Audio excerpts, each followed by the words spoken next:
You know, you always hear realtors use the term location, location, location when it comes to, well, where you want to have your home. Because if you have kids, you want to make sure they get the best possible education they can. And there's nothing wrong with that concept. Well, it turns out that Money Magazine decided to rank public high schools in the state of Indiana to see which public high school was the best or which public high schools were the best. And they came up with their top 30 public high schools in the state of Indiana. They said these are the best when location, location, location, as far as your kids' education goes, well, where it ought to come into mind. Now, here's the curriculum standards they used: English and language arts, mathematics, science, social studies, fine arts, physical education and health, and finally, world languages. And a lot of this is based upon the STEM concept, the STEM research. And so that's where you're looking at. Are these colleges, are these schools getting these kids properly educated so they can go to college if they choose to? Now, I got to keep something in mind nowadays. You don't need a college education to become a successful person. And people kept telling you, well, you got to go to college. You don't. We have so many trades out there that that we're hurting for the environment because we don't have enough people to do those things. Like when something goes bad in your house, the electrical system, who do you call? An electrician. When your sanitary system, your toilet goes out, who do you call? Plumber. And on and on. When your car goes bad, who are you going to call? A mechanic. Well, those jobs, those careers, people who build houses, people put in your air conditioning system, those are trades. And those trades are very valuable and earn people who are in them pretty doggone good amount of money. So you don't necessarily need college to become extremely well off and extremely, highly thought of. It's trade schools that are big also. But this Money Magazine decided to take a look at high schools putting kids into college.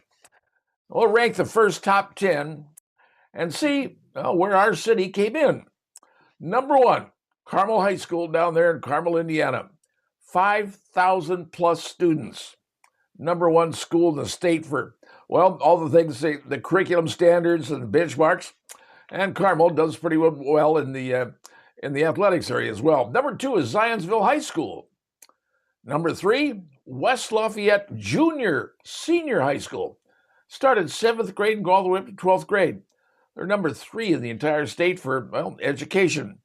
Number 4 is a private school. It's called Signature School, and it's the Indiana's first charter school. It was done back, many, many years ago. First charter school. Charter is Signature School down in Indy. Number 5 is Heron High School, which I hadn't even heard of, also down in Indianapolis.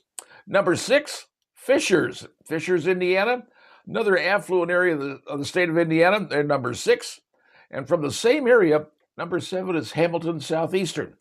2 high schools that compete against each other, but basically well-known schools. And here's the number 8, Guerin Catholic. 800 students, Guerin Catholic, number 8 over in Noblesville, Indiana, for the best for curriculum. Get your kids into college. Number 9 is Munster High School up in northwestern Indiana. Number 10, Park Tudor School, which is a private school, and it's a college prep school down in the Indianapolis area. Those are the top 10 schools in the state of Indiana. Now you're saying, oh, wait a minute, where's Fort Wayne in here? Don't we have good schools? Well, I would think we do. Turns out the number 13 school in the state of Indiana for the best school as far as college prep goes is Homestead High School in southwest Allen County area. That's what Southwest Allen County Homestead High School is considered number 13 in the entire state out of the top 30 schools. They've got a lot of great programs, a lot of great fine arts programs. They have just about everything you can think of, a lot of science stuff, and put pretty good athletes on the field. Homestead High School is number 13. Now, did any of our other big schools make it in that top 30 list? The answer is no. The only Fort Wayne school that made it into the top 30 schools in the state of Indiana, according to Money Magazine, was Homestead High School. So, if you're looking for the right location, if you want your kid to go to college, Money Magazine says the best place to live is Southwest Fort Wayne. And that's probably why so many people live in Southwest. because Southwest Fort Wayne is a city unto itself. And now you know why people live there, because the education is the main factor that determines where folks live. And here in Fort Wayne, apparently, it's Homestead High School in Southwest Allen County.